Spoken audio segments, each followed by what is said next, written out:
Assalamualaikum warahmatullahi wabarakatuh. Salam sejahtera bagi kita semua. Let me introduce myself. My name is Aga Karaluna, kelas B, studium program statistika, Universitas Sulawesi Barat. Materi yang saya bawakan adalah subjek pronoun tambah adjektif atau noun. Apa itu kata ganti subjek? Kata ganti subjek adalah kata yang menggantikan. Yang lebih jelas, kata ganti subjek adalah kata ganti orang yang fungsi sebagai subjek dalam sebuah kalimat. Kata ganti subjek terdiri dari you, she, he, it, we, he, they. I digunakan untuk menggantikan subjek orang itu sendiri. You adalah orang pertama, I adalah orang pertama atau tunggal. You digunakan untuk menggantikan subjek orang lain, tunggal atau jamak, artinya posisi Anda. Bisa satu orang atau lebih dari satu orang. He digunakan untuk menggantikan subjek orang lain, tunggal dan laki-laki. Dia adalah kata ketiga pria.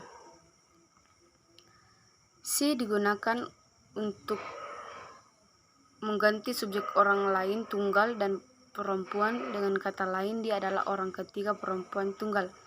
Digunakan untuk menggantikan subjek dari suatu objek atau hewan yang memiliki nomor tunggal. We digunakan untuk menggantikan banyak mata pelajaran atau kelompok yang di dalamnya terdapat dirinya dalam satu kelompok. We adalah orang pertama jamak. Mereka digunakan untuk menggantikan subjek orang lain yang memiliki jumlah besar. Mereka adalah orang ketiga jamak. Expel. Subjek I, you, we, they, she, he, it. Kalimat I know Aulia, you know Aulia, we know Aulia, they know Aulia, she know Aulia, he know Aulia, it is nice. Noun adjective, kata benda. Jadi kata yang berhubungan dengan orang, tempat atau benda adalah kata benda. Jadi kata benda bukan hanya benda tapi yang berhubungan dengan orang atau tempat.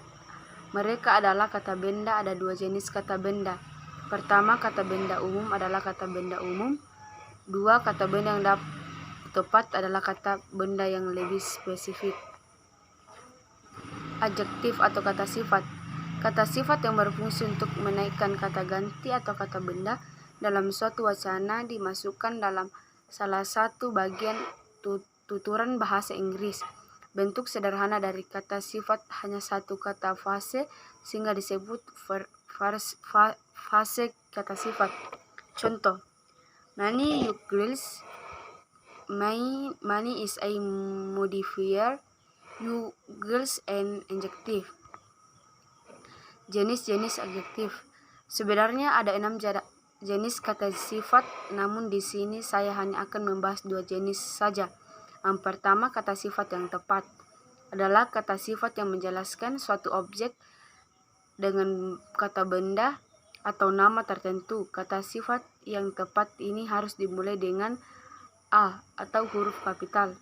Contoh kalimat, I will day learning English is exciting adjective. Atau saya merasa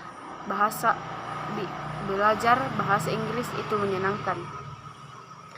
Kedua, kata sifat deskriptif adalah kata sifat yang menggambarkan sifat dan kondisi seseorang, binatang atau benda. Contoh dalam kalimat, I gave you a red rose. Saya memberi setangkai bunga mawar merah. I am handsome man. Saya seorang pria tampan. Dia adalah murid yang rajin. Mungkin itu materi yang bisa saya berikan. Sekian dan terima kasih.